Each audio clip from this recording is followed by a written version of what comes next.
Babe, you free tak 2 Mei ni? 2 Mei? Ada apa babe, nak pergi mana? I nak ajak you pergi pesta gadis-gadis hot dan langsing. Tak nak ajak I ke? Nak ikut? Ew.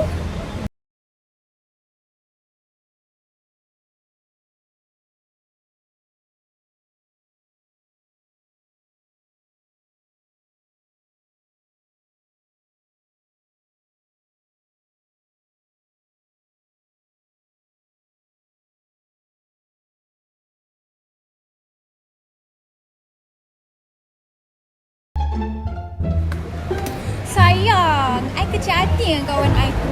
Kenapa? Diorang buat apa? Boleh dia nak ikut kita pergi pesta dengan bawa tone drum dia tu jalan. Yelah babe, bukannya apa. Nanti kalau dia ikut kita pergi pesta, dia yang paling menyerlah.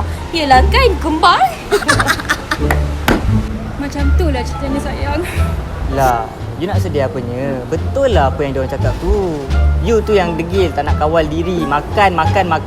I ni kerja engineer, duit kepuk-kepuk habis kat you je tau. Alah, you dengan dia orang kena terima seadanya.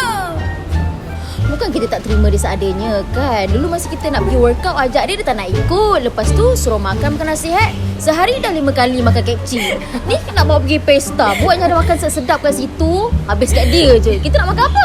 Cantai. Habis tu, I nak buat macam mana? Nak kurus bukannya senang.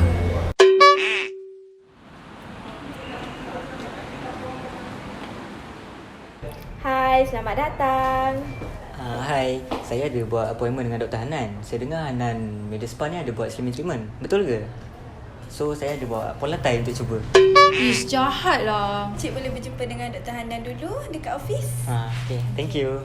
Okey Falana, untuk selesaikan masalah anda ni, kat Hanan Media Spa kita ada Virtual Gym, teknologi terkini daripada UK, FDA approved, selamat, tak ada pembedahan, tak ada suntikan, tapi garanti berkesan. Kalau tak jadi, dapat duit balik, money back guarantee. At least paling kurang 2-3 cm satu treatment dekat Hanan Media Spa, confirm kurus.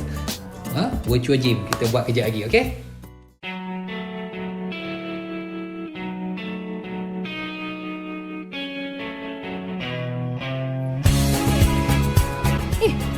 Siapa diva ni?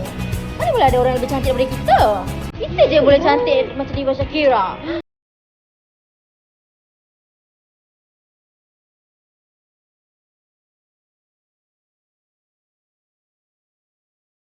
Girls, I pun pergi pesta juga. Tapi bukan dengan you guys lah. Dengan sayang I. At least dia ada BF kan? Itulah, kita dah 4 kali kena